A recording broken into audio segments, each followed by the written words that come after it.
Na mtazamaji, kama nilivyokuwa nimekueleza hapo awali kuhusiana na kuzunduliwa kwa chama kipya ambacho kinaongozwa na Rigathi Gachagua, kwa hivi sasa tuvuke moja kwa moja hadi katika kaunti ya Kisumu ambapo mwenzangu Bramwell Bwire anazungumza na wakazi katika mji wa Kisumu. Bwire, wakazi wa Kisumu wanasemaje kutokana na kuzunduliwa kwa chama kipya cha Gachagua cha DCP? Shukran sana Gakunga. Jinsi ulivyosema ni kweli kwamba tuko hapa katika jiji la Kisumu ambapo vile kama tu mwenzangu Clement Masombo alipokuwa akizungumza na wakazi wa Nyeri kule wakitoa hisia zao kuhusiana na uzinduzi wa kile chama cha DCP, chama chake aliyekuwa naibu wa rais Rigathi Gachagua ambacho kimezinduliwa rasmi hii leo. Ametoa ile orodha ya viongozi ambao watakuwa wakishirikiana naye kuweza kufanikisha shughuli za chama kile. Anasema kwamba kile ni chama ambacho kimezinduliwa baada ya kusikiza ground, kusikiza Wakenya wanasemaje. Lakini hivi sasa naomba waweze kunipatia fursa, japo alizungumza Clement Masombo na wakazi hapa, naomba nizungumze na mchanganuzi kidogo wa masuala ya kisiasa kutoka hapa Nyanza, anaitwa Davis Okombo. Tueleze, naibu rais Rigathi Gachagua ameweza kuzindua chama chake. Chama anasema ni chama cha kusikiza ground. Wewe kama mchanganuzi wa kisiasa kutoka eneo hili la Kisumu, unahisije kuhusiana na uzinduzi ule wa chama cha naibu rais Rigathi Gachagua? Jambo la kwanza ni kwamba ninatambua haki ya kisheria na kikatiba ya Mheshimiwa Gachagua kuweza kuzindua chama chake.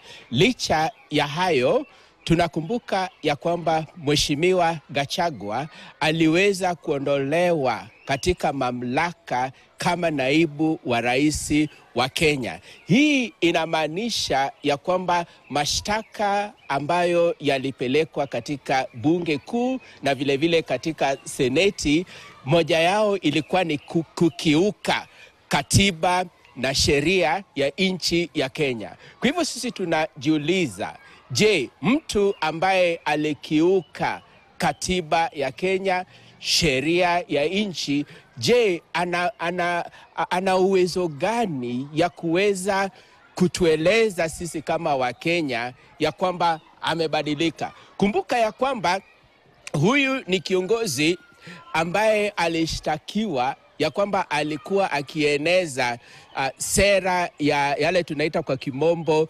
shares, ya kwamba ili upate mamlaka katika serikali mpaka uwe ni mtu ambaye uko na shares katika serikali. Swali ambalo Wakenya watajiuliza, je, amebadilika? Na vile ukiona wale ambao wamemzunguka kama deputy party wake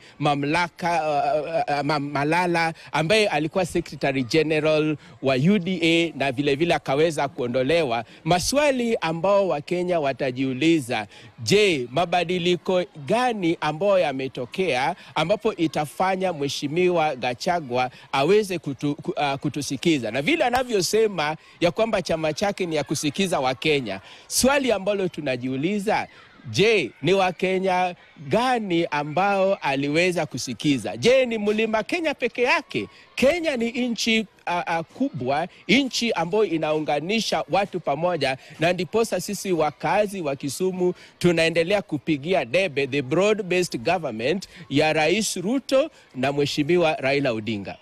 Nikuulize, umesema kwamba naibu rais Rigathi Gachagua anasema kwamba alama ya chama, nembo ya chama chake ni kuwasikiza Wakenya. Umezungumzia kwamba aliweza tu kufanya mikutano labda katika eneo lile la Mlima Kenya. Amewachagua viongozi ambao wanaungana nao katika chama chake. Je, unahisi kwamba wale viongozi aliowachagua wana uwezo wa kuweza kusambaza chama chake katika taifa zima?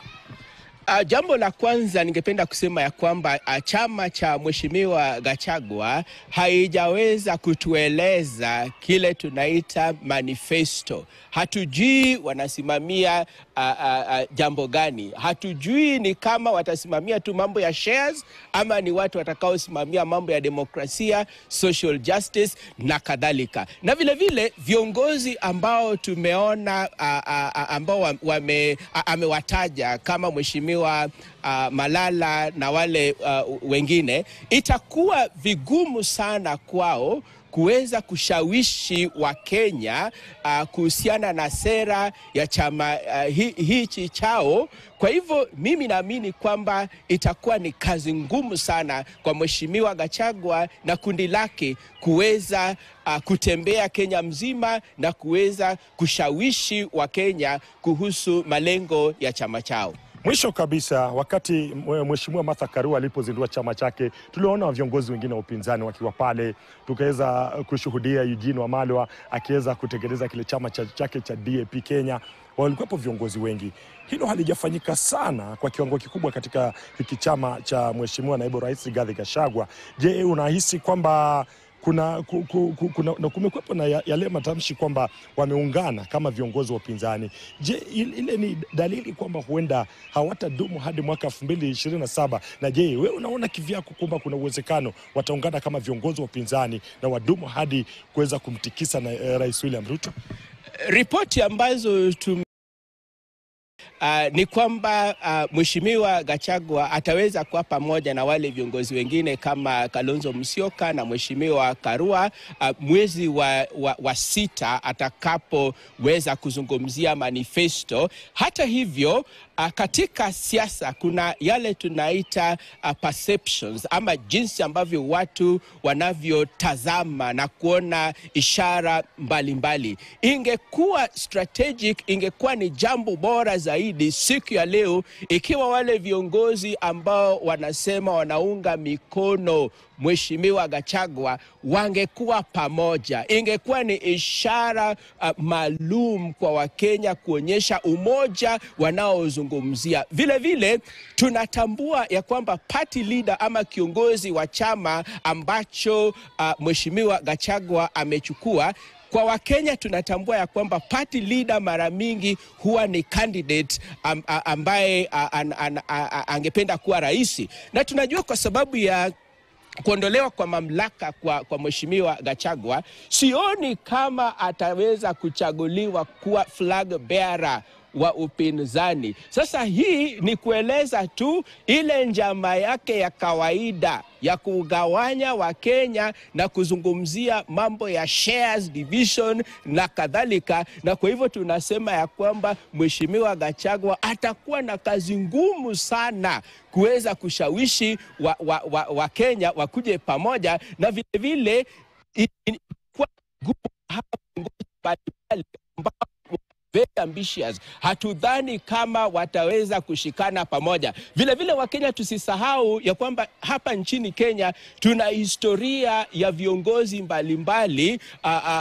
Tukikaribia uchaguzi wanabadilika, wengine wanapewa pesa, wanaacha sera zao na kadhalika. Kwa hivyo mwendo bado ni mrefu na hatuwezi kusema ikiwa hawa viongozi wataweza kusimama pamoja. Shukran sana Davis Okombo kwa uchanganuzi wake ule. Anasema kwamba safari ya naibu rais Rigathi Gachagua, aliyekuwa naibu rais Rigathi Gachagua, ndo mwanzo tu inaanza, ndo koko unaanza kualika maua. Yapo mengi yanayostahili kufanyika.